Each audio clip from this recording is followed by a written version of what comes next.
I threw a birthday party for my 10-year-old son and invited my family. No one showed up. A week later, my mom sent me an invitation. My niece's sweet 16. $2,100 per person. Venmo me. Not even a sorry, so I sent $1 with a note. Congratulations. I changed the locks. Block number. 2 days later, police showed up at my door. My name's Evan. I'm 33, single dad. I fix networks for a living and make lists for fun. I know where every dollar goes. I can tell you the price of a gallon of milk in 3 stores, in which one restocks the 12-pack of juice boxes on Tuesdays. My son Leo is 10, loves Lego, hates olives, and thinks I'm a wizard because I can untangle cords without swearing. I live in a small rental house with a lean backyard and a grill that I rescued from the curb. My family lives 20 minutes away, and in my head, that always meant we were close. It didn't mean that. The Saturday of Leo's birthday started simple. Blue streamers, a Costco sheet cake with Leo level 10 written in pixel font. I'd rented one of those inflatable soccer goals and set out folding chairs I borrowed from a neighbor. 6 of his classmates came. Our street smelled like sunscreen and charcoal. I kept checking my phone. Mom had said, "We'll be there." Wouldn't miss it. My sister Courtney, of course. Aunt Coco's bringing party favors. My brother Nate will roll through after the gym. I lined up little water bottles on the porch rail and taped a trash bag to the fence so the yard wouldn't look like a landfill. Every 20 minutes, I checked the family chat. Nothing. When the pizza arrived, I told the driver, "Could you wait a second?" I thought maybe a line of cars would pull up and I'd need to add one more large pepperoni. He looked over my shoulder at the tiny crowd and said, "You're good." 2 o'clock turned to 3. The sun moved. Kids kicked off their shoes and took turns with the goal. The neighbor across the street carried over an extra cooler. She said, "Full house." And I smiled like my face was made of wood.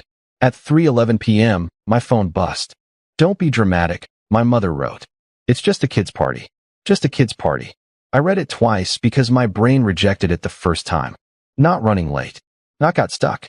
Not happy birthday, baby. Just that line like a slap. I stood next to a bowl of orange slices, and the words crawled right under my skin and sat there. Leo jogged over, cheeks red, hair stuck to his forehead. "Dad, can we cut the cake? Can we sing?" "Of course," I said. "Gather everybody." We sang. He blew out the candles in one breath because he'd been practicing. He grinned at me with frosting on his lip, and I clapped like a seal. Then I stepped inside to the kitchen to rinse the knife and breathe where nobody could see me. The screen door squeaked. Behind me, the group chat bubble popped up again with dots blinking like a heartbeat. A new message from Courtney appeared. "We'll catch the next one. Today's insane." Then a photo posted to her story hit my lock screen. Brunch mimosas. A caption. "Self-care Sunday on a Saturday with my people." My mother was in the corner of the picture, sunglasses on, holding a flute of champagne. Nate's arm, the tattoo I helped pay for, was around their chairs. I stood there with a wet knife in my hand and a cake behind me, and a 10-year-old in the yard who still believed adults said what they meant. The house smelled like sugar and dish soap. Somebody outside yelled, "Goal," and a cheer went up. I put the knife down and wiped my hands on a towel. I walked back to the yard and handed out plates. And I didn't say one word about the empty chairs.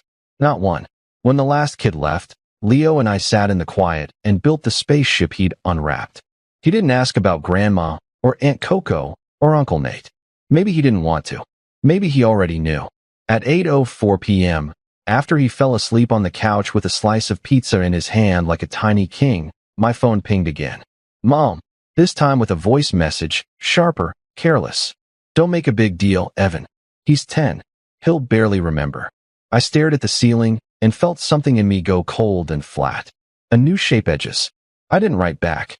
I started counting the chairs to return and the cans to recycle. I scraped frosting into the trash.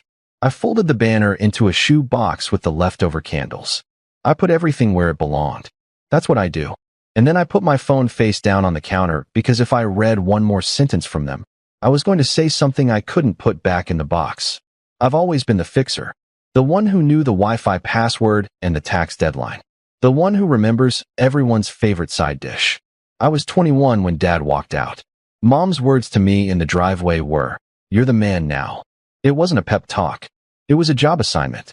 When Courtney started her last studio, I built the website and paid the first 6 months of hosting. You'll get it back when I'm profitable, she said. Breezy, like profit was a weather pattern. When Nate got a DUI at 25, I took a day off work to sit with him at court. I'm the one who drove Mom to urgent care that winter. She had the flu and wouldn't stop trying to cook anyway. I'm the one who Venmo'd Nate's rent. Just this once, 3 separate, just this once months. Every time it came with a chorus. Mom, family helps family. Courtney, you're doing amazing, sweetie. To herself in the mirror. To me, it was, can you spot me till Friday? Nate, you know I'll pay you back. He never did. He'd buy new rims, though, so at least the lie had good traction. The day Leo was born, I made a promise to him and to myself. He would never sit on a plastic chair at a party and wonder if his people cared. He would have cake even when money was tight. He would have apology texts when people messed up. He would have adults who tried. Money was tight a lot. Child care is a second rent. Health insurance was a third of my income. Still, I managed. Side gigs here and there. Sold my old guitar to cover the dentist bill. When Leo outgrew his cleats mid-season, I found a pair at a thrift store and scrubbed them with a toothbrush until they looked new. Meanwhile, the family group chat read like a travel blog. Wine tastings, silent retreats that were very loud on Instagram. Courtney's soft life era. Nate's grind set. With his leased truck, he posed with more cars than he drove. When I once asked Mom if she wanted a weekly dinner with us, she smiled. Sweetie, my calendar is packed. Next month. Next month never came. But payday always brought those little green bubbles. Quick favor. Emergency. Don't tell anyone I asked. Last fall, Courtney called at 11 p.m. the night before her Tulum trip. My airline card got declined. Can you fix it? I'll pay you Monday. Monday came and went. When I mentioned it, she sighed. Don't be petty, Evan. Money comes and goes. Memories are forever. In December, Mom sent me a spreadsheet that felt like a ransom note. Holiday gift plan. Names, items, prices, color-coded in bold. We should split equally. Equal meant me, because nobody else offered. I bought Leo a winter coat and a book. Got Mom the mixer she'd wanted since spring. Courtney got a supply store gift card. Nate, new trainers. My gift was silence at dinner when I asked if someone could just bring dessert next time. It added up. Not only in my bank app, but in my chest. The math of being the responsible one means you become the backup plan, and they don't even see it. 2 days after Leo's party, I woke up to a new family chat message. All caps, glitter emojis from Mom. Very important. RSVP by Wednesday. My niece is sweet 16. $2,100 per person. Venmo me. No. Good morning, no. How was the party? No. Just the most unhinged wedding tier price slapped on a teenager's birthday like a fire drill. Attached was a PDF. My cousin in a tiara, orchids dripping from the ceiling, a menu straight off a cruise ship.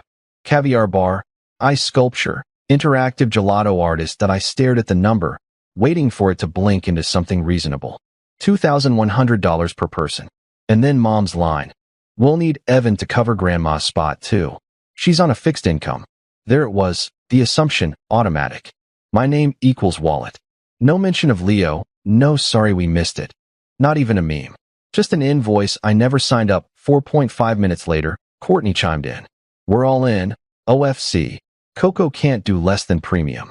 Also, can we do a group gift? Evan, can you coordinate? You're a spreadsheet guy? Nate, yo, is there an open bar? If yes, totally worth it. Evan, you'll cover me and Jess, right? I set down my coffee and felt it burn anyway.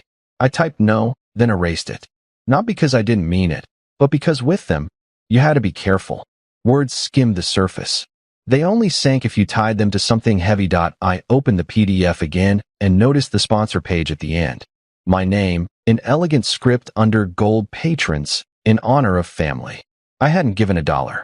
I hadn't even been asked. Courtney had submitted it. The photo was lifted from my LinkedIn. My stomach rolled slow and stubborn. I scrolled back through Saturday's messages to see if I'd missed anything. Maybe a sorry, tucked behind a meme. Nothing. Just Courtney's brunch photo and Mom's voice note saying it was just a kid's party. Then another ping. Mom. Also, I talked to the venue. They need the deposit by Friday. I told them you'd handle it since you're the most organized. The deposit, for a teenager's birthday that cost more than my car, dropped on me like an errand. I picked up my phone to call her, then set it down. I didn't trust my voice to come out soft enough to be heard. That evening, while Leo worked on homework at the table, swinging his feet, I printed the sponsor page and set it beside my grocery list. 2 columns. One for what I do. One for what they demand. Soccer fees, mine. Court filing fee for Nate's license, mine. Website hosting, mine. Costco cake, mine. $2, 100 per person, theirs. Deposit, theirs. It's just a kid's party. I stared at the paper until the ink felt dry enough to lift. The next morning, Mom sent a follow-up. Evan, you're quiet. Don't be difficult. Your cousin only turned 16 once. Something inside me, softened for years, cooled and hardened. Not fire anger, ice anger. Clear. Solid. Deciding there's always a small moment before the big one. For me, it was noticing my house key. Old brass. Mom had a copy. Courtney had borrowed it last month and never returned it. I realized my boundaries were made of soft metal, too. That afternoon, I went to the hardware store. It happened in the family chat, because that's where they live. I waited until their favorite time to swarm, late lunch, when photos flood in. 1:17 p.m. The bubbles came. Courtney, a boomerang of iced coffee. Nate, a gym mirror selfie.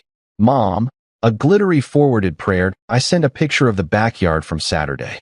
The banner still taped to the fence. The folding chairs sat empty. Cake slices wrapped in foil for the freezer. I posted, this was Leo's party. You said you'd come. Replies came just as I expected.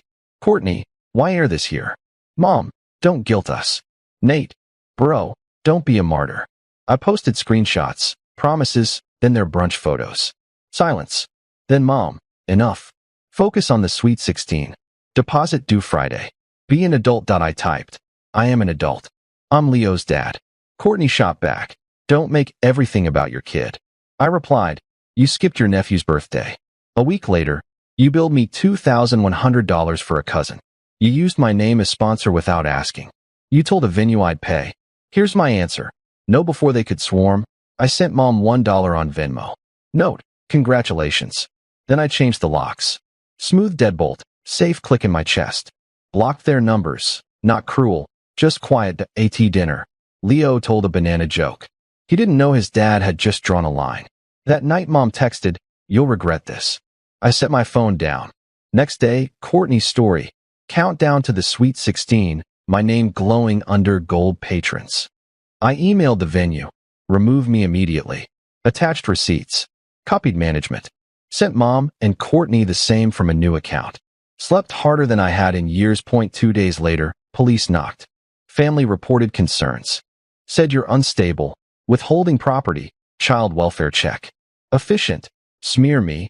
Accuse theft. Weaponize Leo. I let them in. Living room clean. Leo with cereal and cartoons. In the kitchen I explained. Missed birthday. Demands for money. Sponsor fraud. Locks changed. Showed receipts, emails. Any weapons? Just butter knives. And Lego swords. Smiles broke. Property? A heirloom necklace. Only macaroni necklaces here. If she means the spare key, here it is. We all looked at it like a bad stage prop. The taller officer sighed. Here's the deal. We've seen this a lot. Families get used to free labor, free money, easy access. When you change the terms, they panic. They called the cops. Officers came. Saw no danger, left me with advice. Save everything, call if they show up. Minutes later, the venue confirmed my name was removed. One thread cut.my aunt texted, they're furious. For what it's worth, you did the right thing. I replied, I didn't do anything. I stopped doing things. The family machine tried to reboot. Courtney posted about toxic energy. Nate begged from a new number. Mom left a voicemail. You embarrassed me. The police? Really? Then came quieter voices, cousins saying they were sorry, a neighbor dropping off brownies. You fought the right fight. The house felt lighter. No fear of keys turning. No waiting for the phone to explode. Even the fridge hummed differently. Leo noticed too. Are we mad at Grandma? He asked. Not mad, I said. We're taking a break. Grown-up timeout. He nodded. Kids understand faster than adults. 2 days before the Sweet 16, Mom sent a fake apology framed as a press release. Family is complicated. Support the party. This is an investment. Later, the venue called again. Mom had tried to reattach my name to the bill. I shut it down. The night of the party, I took Leo to the park. We played until the sky turned orange, then got milkshakes. His laugh was free, joy unbilled. After 11, Aunt Nora texted. Grandma was seated in strobe lights. Courtney screamed at vendors. The bill landed like a grenade. You missed nothing. I watched Leo fall asleep with chocolate on his lip and felt something open that wasn't anger. The week after, I rearranged my life. Said no to extra weekends at work. Marked deadlines on the fridge. Made a folder called Receipts/Boundaries. Eached out. You're being harsh. You'll regret this. Got dropped inside until it went quiet. Then a card came in the mail. Crayon handwriting. Happy birthday. Sorry we couldn't come. $2 taped inside. Leo beamed like it was treasure. I took a picture. Saved it for myself and no one else.